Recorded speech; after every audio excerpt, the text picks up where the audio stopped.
je vais faire un arrêt cardiaque, je vais mourir sur place. J'étais en foyer. L'année passée, dernière semaine où je passais au foyer, avant que je parte, on arrive en Camargue, dans une petite villa avec une piscine à côté, hyper jolie, vraiment tout cosy. On installe nos affaires et la nuit, on décide d'aller voir comment c'est. Et déjà, on voit que c'était une chambre, pas comment dire, comme les autres. C'est-à-dire que dans une des chambres, il y a des lettres comme si c'était un père qui était parti à l'armée et qui envoyait des lettres à sa fille. Tu connais pas les WhatsApp? Il jette la bouteille à la mer. Dans celle de l'étage, il y avait une poupée, 2-3 poupées à l'étage. Ta mère. Et dans la nôtre, on avait un cadre d'un enfant qui était pas terrifiant, mais c'est comme s'il te transperçait de l'intérieur. Et c'était horrible. Je l'ai mis vraiment dans la salle de bain, sous les linges. J'ai jamais fait de paralysie du sommeil.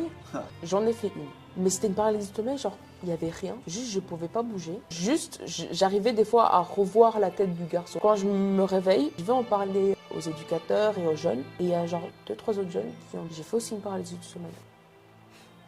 Donc on était 3 ou 4 à faire une paralysie du sommeil le même jour. À côté, vraiment, elle faisait partie du coup de la villa. C'était une sorte de immense grotte, genre c'était un gros truc où tu avais un billard, baby-foot et tout.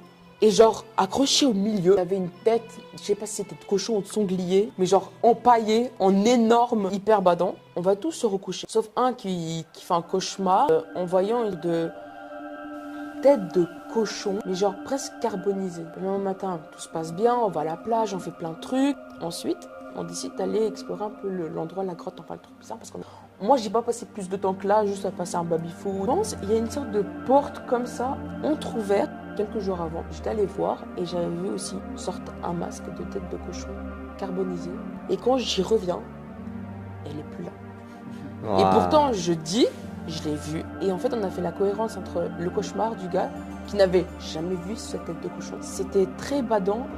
On se sentait mal, comme si tout était pesant. Il y en a même un, il y allait vomir littéralement parce qu'il se sentait pas bien. On explique du coup ça au propriétaire. Il est en mode genre, il y a quelques mois avant, il y avait un autre groupe qui me racontait presque exactement la même chose. Oh, merde. Et c'est un fait réel.